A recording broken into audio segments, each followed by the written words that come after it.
Betrayal doesn't usually knock. It calls you on a Wednesday afternoon while you're restaining a porch rail he thinks he's already inherited. Mine did. The phone buzzed at 2:52, my daughter's name lighting up the screen. I set the brush down, wiped my palm on my jeans, and answered. Dad, we need to talk about the business. Mitch and I have been going over the numbers, and we think it's time you stepped back. Fully. My name is Walter Grissom, 68 years old, and for 41 years I built cabinets and cut lumber in a workshop. I put up with my own two hands off Route 12 outside Millbrook, Ohio. But this story isn't really about a workshop. It's about two buildings, one daughter who got in a hurry, and a father who never once told her the whole truth about what he owned. If you've spent any part of your life building something, a family, a business, a home you paid off one stubborn year at a time, stick around, because you're going to want to see how this one lands. Drop a comment and let me know where you're tuning in from tonight. The shop everybody knew about sat on 4 acres just past the Millbrook feed store, the kind of property you'd drive by 100 times and never think twice about. Low metal roof, gravel lot, a hand-painted sign that said Grissom Woodworks that I repainted every spring whether it needed it or not. I bought that land in 1988 for $11,000, back when $11,000 still felt like everything you had. My wife, Doreen, thought I was out of my mind. I told her give it time. She handed me a thermos of coffee and told me not to freeze to death out there, and that, for Doreen, was as close to a blessing as I ever got. I built that shop board by board over 2 winters. My daughter Kayla was 7 the year I poured the concrete slab. My son Dean was 4. Always underfoot, always wanting to hold the level even though he couldn't read it yet. That shop became the center of everything. Every Thanksgiving the smell of sawdust got into the turkey somehow. Every graduation, every engagement announcement happened standing right there between the table saw and the wall of clamps.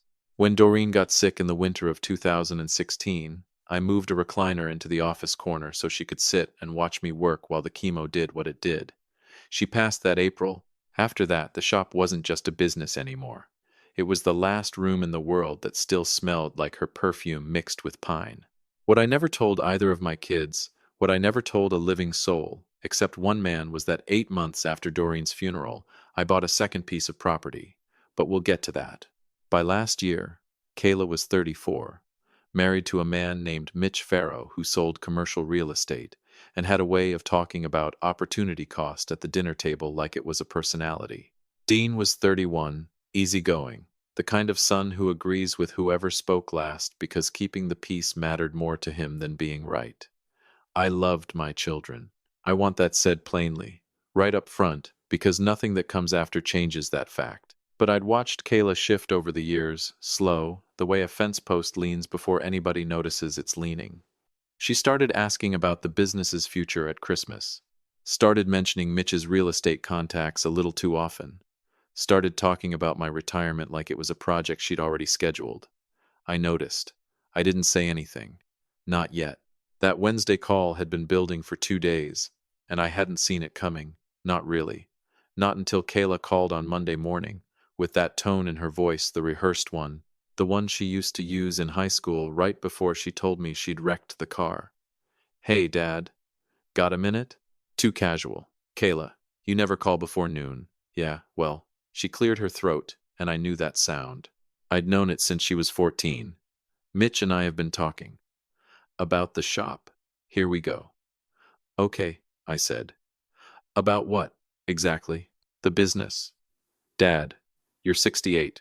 You're out there alone most days lifting sheets of plywood that weigh more than you do. The insurance premiums went up again. When's the last time you actually turned a profit on custom orders versus just breaking even? Last quarter, I said. Right. But Dad. Her voice went flat and careful. Mitch thinks we think it might be time to sell the property and let you consult part-time instead of running the whole operation. You think it's time, I repeated. It makes sense financially. Mitch already talked to a commercial broker, guy named Russ Tolliver. Works out of Dayton. He thinks the 4 acres alone could pull 400, maybe 420, especially with road frontage like that. You talked to a broker. Silence on her end. Kayla, when did you talk to a broker? We wanted information before we brought it to you. So you'd have the full picture. The full picture. My daughter got a real estate broker's opinion before she got my permission to even bring it up. Let that sit with you a moment, the way it sat with me. And Dean's on board with this? I asked. Yeah, we all think, put him on. What? Put your brother on the phone. Shuffling. A muffled exchange. Then Dean, already sounding sorry before he'd said a single word. Hey, Dad. This your idea, son? I mean, we talked about it as a family. That's not what I asked you. A pause that told me everything. Kayla brought it up first. But financially, it could really. I've heard enough, I said, and I hung up. I sat on my porch step for the better part of an hour. Just me, a couple of crows working the tree line, and a silence that had actual weight to it, the kind that presses down on your sternum. Was I angry? Not yet. Was I hurt? Son, I was gutted. 68 years old, and my own children had gone and gotten a broker's estimate on my life's work before they'd said one honest word to my face about it. But here's a thing nobody tells you about getting old. You stop reacting, you start responding. There's a difference, and it's a big one. I went inside, made coffee I didn't need, and sat down at the kitchen table. I opened the bottom drawer of the hutch, the one Doreen used to call my quiet drawer, because nothing loud ever came out of it. Inside was a manila folder. Not the deed to Grissom Woodworks, the kids knew about that one. This deed had a different address on it. A different town. A story neither of them had ever heard a whisper of. I read it slow, even though I had every line memorized, and for the first time all morning, I smiled. 2 days later came the Wednesday call. Kayla's voice this time not asking, deciding. Dad, we've made a decision. Mitch and I are listing the shop with Russ. We already signed the agreement.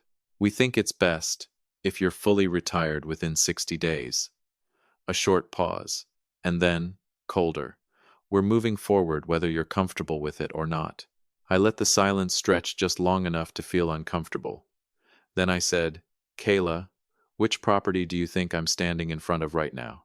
There's a particular kind of quiet that isn't empty, it's loaded. Like the second before a glass tips off a counter and you already know it's going to break. I counted it out. 1, 2, 3. Dad, what are you? You're at the shop. I didn't say that. Then where are you? Exactly where I need to be. I leaned against my truck, tailgate creaking under my elbow, unhurried. You go right ahead and list the shop. You and Russ Tolliver out of Dayton. You do all of that. Dad, you're not making sense. I make plenty of sense. You're just not used to me finishing a sentence. I hung up. Let her sit with it. Now, let me tell you about the second property, because this is where the story actually turns. In December of 2016, 8 months after I buried Doreen, I got in my truck with no destination in mind, just me and a half tank of gas and Ohio, doing that thing it does in early winter where the sky looks like a bruise all day long. I ended up 31 miles east of Millbrook, past the old grain elevator, out where the county road runs along a ridge that looks down over the valley. There was a property for sale, a converted stone mill building on 6 acres, sitting above a creek, with the kind of light in the afternoon that made you want to stop the truck and just sit there a while. It wasn't a workshop. It was a proper building, 2 stories, exposed timber, big enough for a real showroom, a real furniture line, everything I'd talked about doing someday for 30 years and never had the room for. I bought it in January of 2017 for $190,000, paid in full, no loan, because Doreen and I never once bought a thing we couldn't pay for outright. Kayla always called that old-fashioned. Kayla thought a lot of things. I placed the mill property inside an irrevocable trust, the Doreen Grissom family trust myself, named as lifetime beneficiary, handled by an estate attorney in Columbus who had no connection at all to the family. I told exactly one person on this earth it existed. My old friend Ray Duquette, retired county clerk, 71 years old, a man who understood property records the way some men understand scripture chapter, verse, and every consequence attached. Ray kept that secret for 7 years and never once asked why. That's what a real friend looks like. My children spent those 7 years circling the shop, asking about my plans, treating 4 acres and a metal roof like an inheritance already halfway theirs. And the whole time, 31 miles east, the real thing sat quiet on that ridge, waiting. Like me. The listing went up on a Thursday. I know because Ray called me. Walter. That tone, the one that means brace yourself. Grissom Woodworks just hit the commercial listings site. Filed under Kayla Farrow, authorized agent. Asking $395. I let out a breath. Slow. How fast is it moving? Fast. Road frontage like that doesn't sit long. Could close inside a month. Let it run, Ray. You sure about that, Walter? I'm sure. A pause. You're a cold man sometimes, you know that? I'm a prepared man, I said. There's a difference. I need to stop here and tell you the piece Kayla and Mitch never bothered to check. Yes, I'd put both my children on the shop's deed years back, thinking it would simplify things down the road when I was gone. What I never explained to them, what apparently their real estate broker never bothered to explain either, is that under Ohio law, joint ownership like that requires every single owner's signature to transfer title. Everyone, meaning me. Russ Tolliver either didn't know that or didn't check, because he took Kayla's word that the family was united, listed the property, ran 3 showings in 10 days, and generated a full-price offer from a young couple out of Cleveland named Aaron and Priya Nair, who wanted the frontage for a landscaping business. The offer came in at $390,000, and Kayla called me practically vibrating. Dad, we got an offer. Full price. Dad, $390. Full ask. I heard you. We just need your signature on the... She stopped. I could hear her doing the math in real time, the way a person does when the floor of a room turns out to be a different shape than they thought. The closing documents. It's just a formality, Dad. Since you're a co-owner, they need everyone to... Do you remember? I said what I asked you on the phone Wednesday. What? I asked which property you thought I was standing in front of. Dad, what does that have to do with everything? I'll call you Friday. The Nairs needed an answer by Friday. Thursday, I drove to Columbus.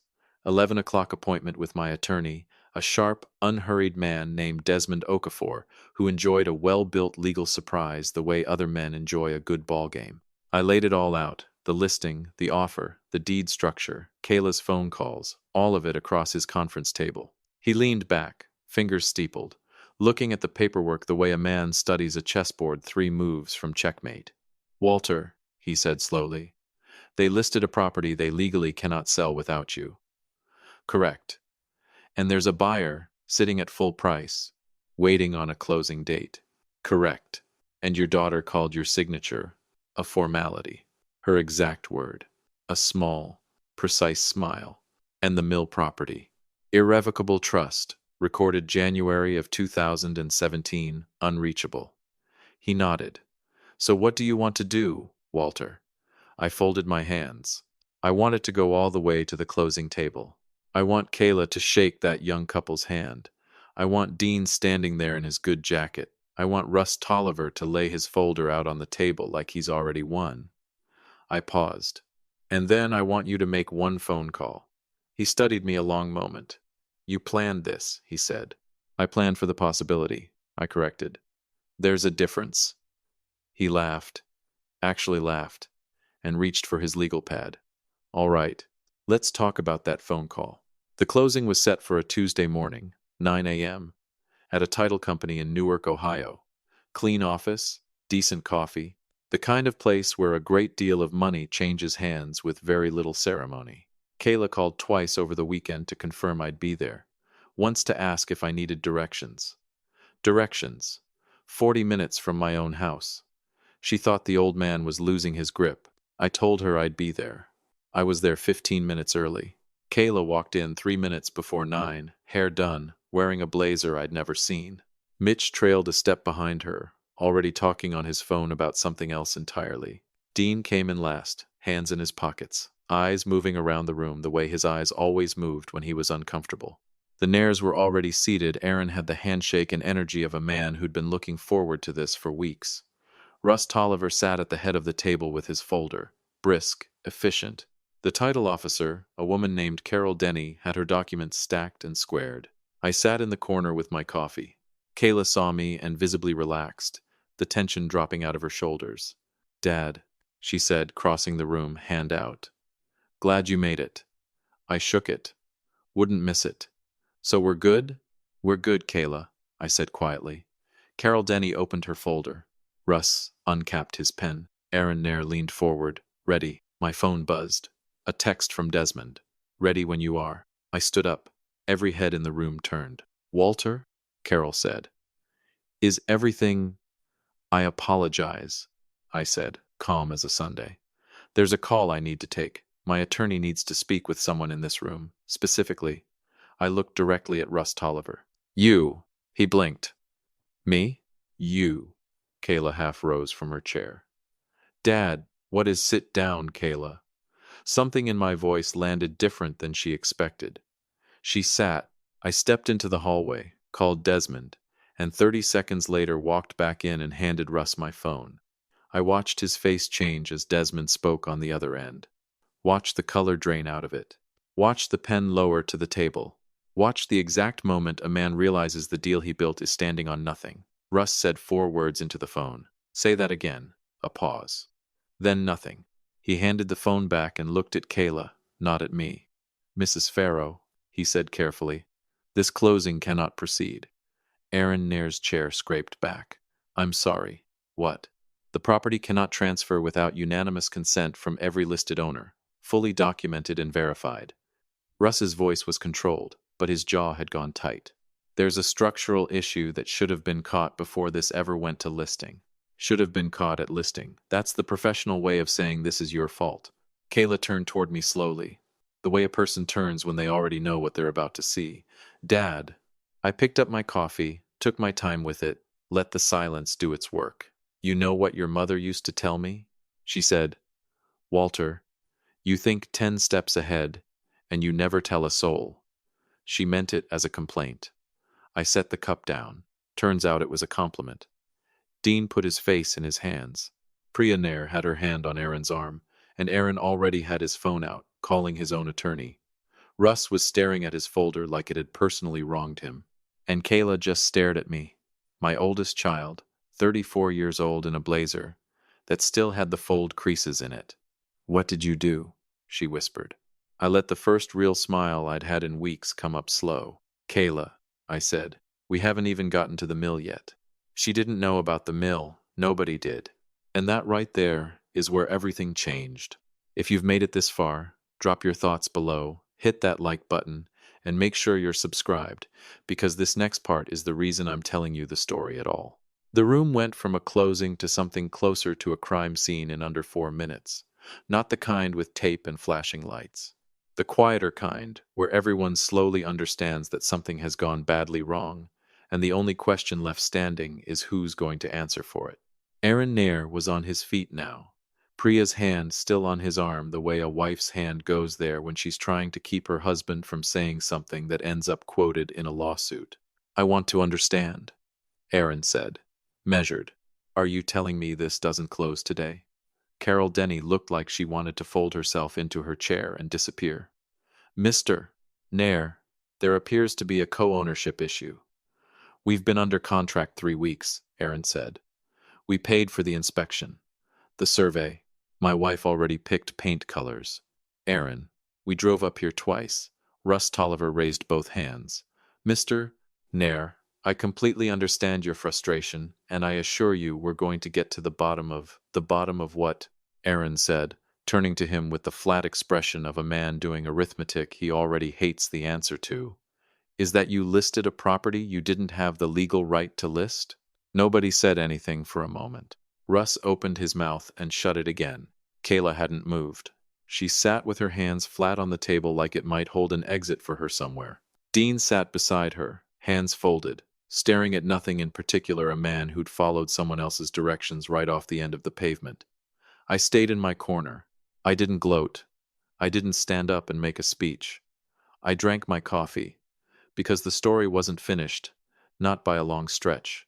Desmond Okafor walked in at 9:18. Drove up from Columbus, dark suit, leather briefcase. The calm energy of a man who is exactly where he intended to be. He shook my hand first, set the briefcase on the table, and laid 2 documents side by side, the way a dealer lays down cards. Folks, he said, taking in the whole room, the Nairs, Russ, Carol, Kayla, Dean, all of it, my name is Desmond Okafor. I'm Mr. Grissom's attorney. I want to walk everybody through exactly where we stand, because clarity is going to serve all of us a lot better than confusion right now. He tapped the first document. This is the deed to the Grissom Woodworks property. Joint ownership between Walter Grissom, Kayla Farrow, and Dean Grissom, established in 2010. Under Ohio law, a jointly held property requires unanimous written consent from all listed owners to transfer title. That consent was never obtained from Mr. Grissom. He looked at Russ. The listing was premature. This contract is unenforceable. There is no closing today. The room went very quiet. Aaron, to his credit, seemed to understand he was watching something that had nothing to do with him. He touched Priya's hand. She nodded. Mr. Okafor, Aaron said, composed again, what are our options? Desmond gave him the full attention of a man who respects a good question. You have a legitimate claim for breach of contract against the listing agent and potentially the sellers, meaning Mrs. Farrow and Mr. Grissom, for entering an agreement on a property they lacked authority to sell. Your inspection costs, your survey fees, your travel, those are recoverable. He paused. I'd speak with your own attorney. I suspect you already are. Russ Tolliver left first, shook no one's hand, said one clipped sentence to Carol about following up Thursday, and the door shut behind him with the particular sound of a man about to have an unpleasant conversation with his broker.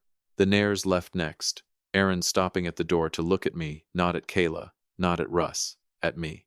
I'm sorry this happened to you, he said. I nodded. You'll find the right property, Aaron. This wasn't it. He almost smiled. Then they were gone. Carol gathered her folders with the quiet efficiency of a woman who'd watched deals collapse before and knew that lingering helped no one. Under 3 minutes, and it was just us.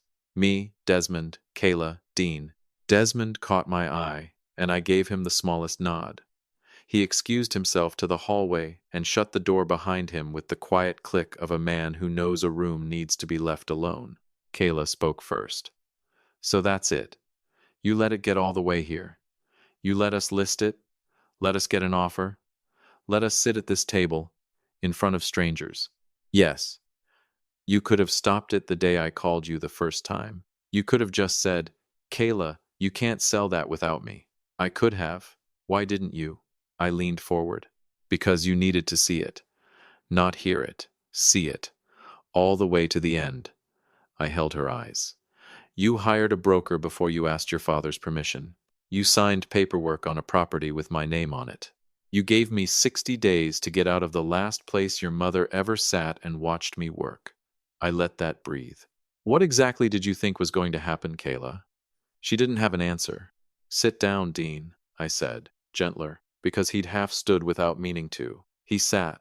I stood at the head of the table where Carol had been squaring documents 20 minutes earlier, and I looked at my 2 children, really looked at them, Kayla in that new blazer, Dean with his hands folded like a man sitting in a church he'd stopped believing in. I'm going to say some things, I said. I need you both to just listen. Can you do that? Dean nodded right away. Kayla stared at the table, then nodded once, slow. I'm not going anywhere, I told them. I'll be at that shop every morning the good Lord allows it. You're both welcome there. That hasn't changed, and it won't. Dean let a breath out he'd clearly been holding. His eyes had gone wet at the corners. Dean always felt a thing first and reasoned about it second, and that was never the worst quality a man could have. Kayla, I said, folding my hands. The Nares are going to have grounds to sue. Not me.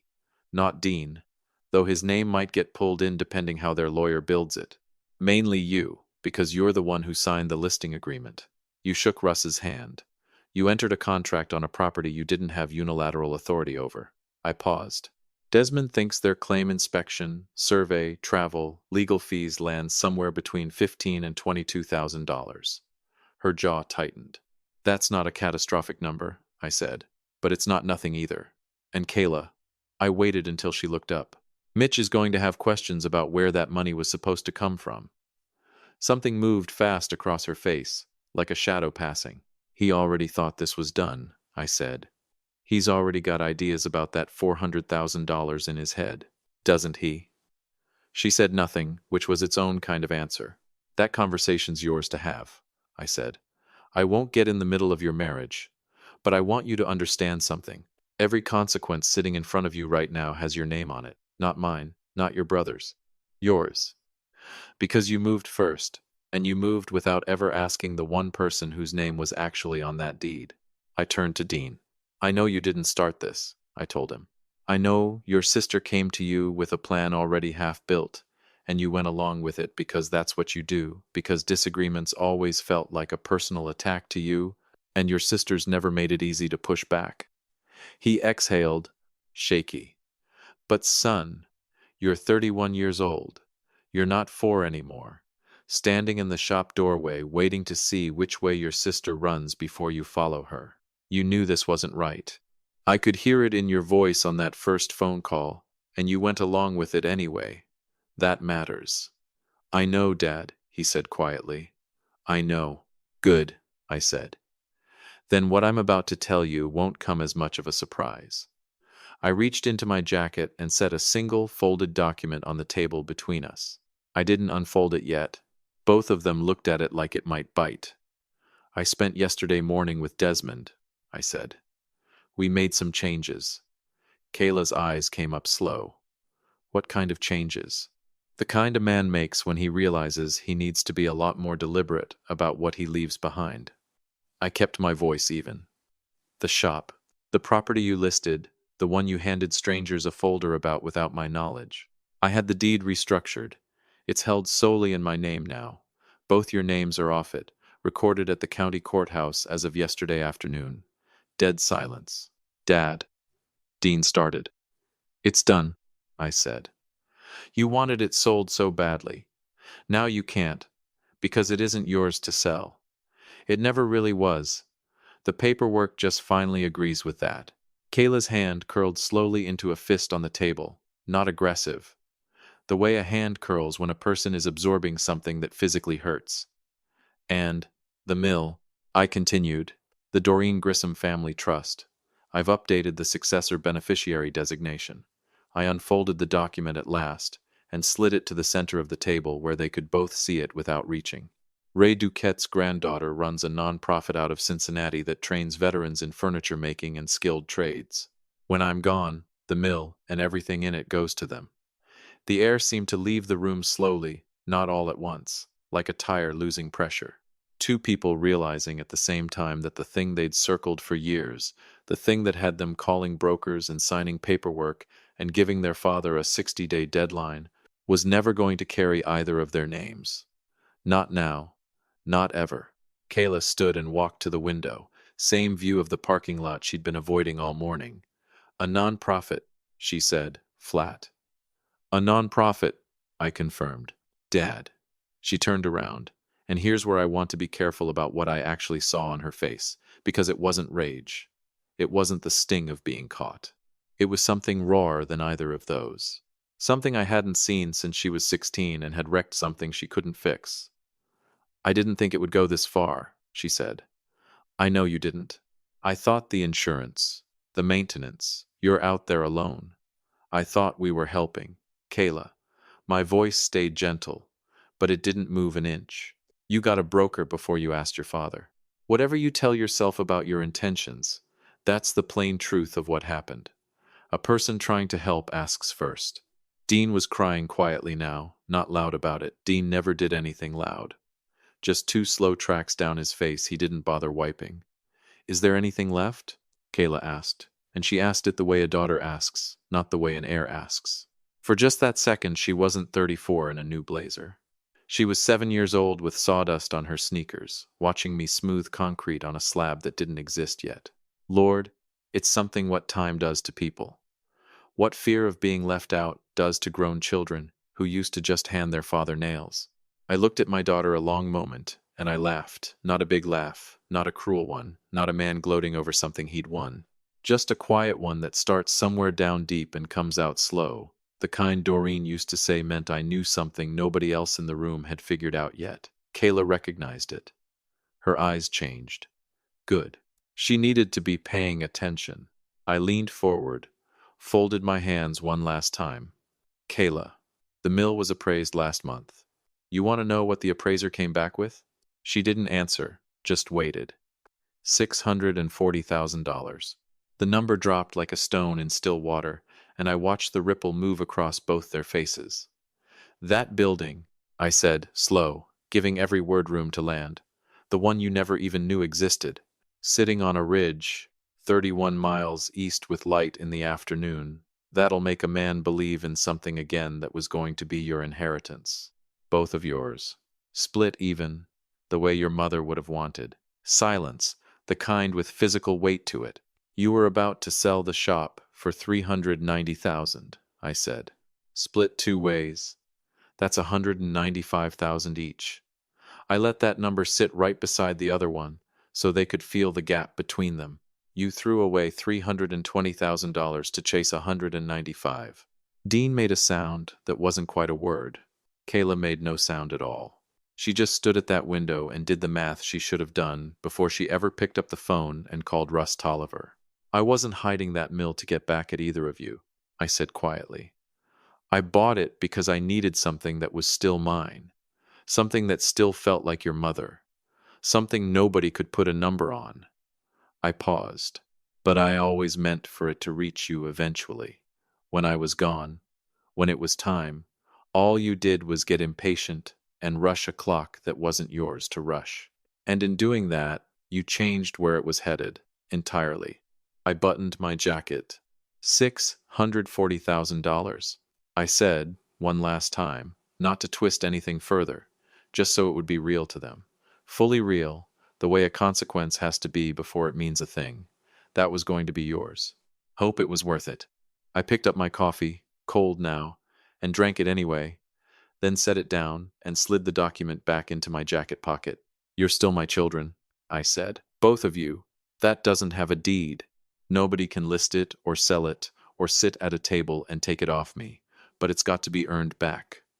I looked at Kayla. Call your own attorney today, not tomorrow. I looked at Dean.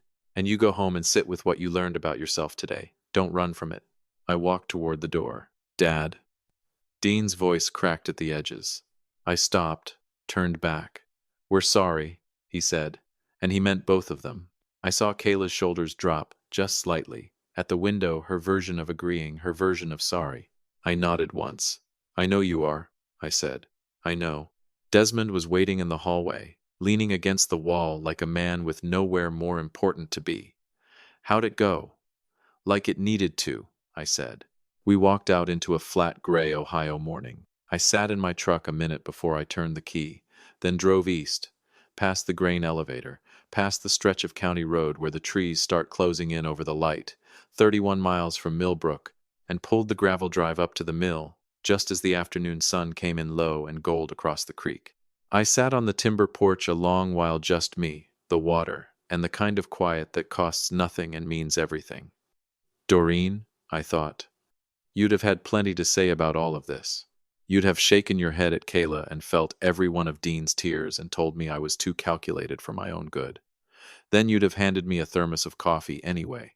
I poured a drink and raised the glass toward the water. This one's yours, I said out loud. Always was. The shop still stands off Route 12, and it's got my name on the deed now, just mine, the way it always should have. Kayla's attorney settled with the Nairs for $18,000 3 weeks later. She paid it herself. Mitch didn't take the news well, and last I heard they were seeing a counselor about a good many things, which is more than I expected and about what he's earned. Dean calls me most Sundays now, just to talk. No angle to it. The way we used to talk before money ever got tangled up in things. That's a start, and I'll take it. Russ Tolliver had a formal complaint filed against his license with the State Real Estate Commission. I didn't file it. The Nairs did. Some consequences find their own way home without any help from me. The mill stays exactly where it's always been, up on that ridge, facing the creek, inside a trust nobody can touch. When I'm gone, it goes to people who'll actually use it the way it was meant to be used. Ray came up for a weekend not long ago, and we sat on that porch and watched the water move and didn't say much of anything for long stretches at a time. That's the thing about real friends and real places, and a life you built on purpose and guarded fiercely. They don't need a lot of words. They just need to last, and this one will. If this story meant something to you, hit that like button, subscribe, and tell me where you're listening from tonight. I'll see you in the next one.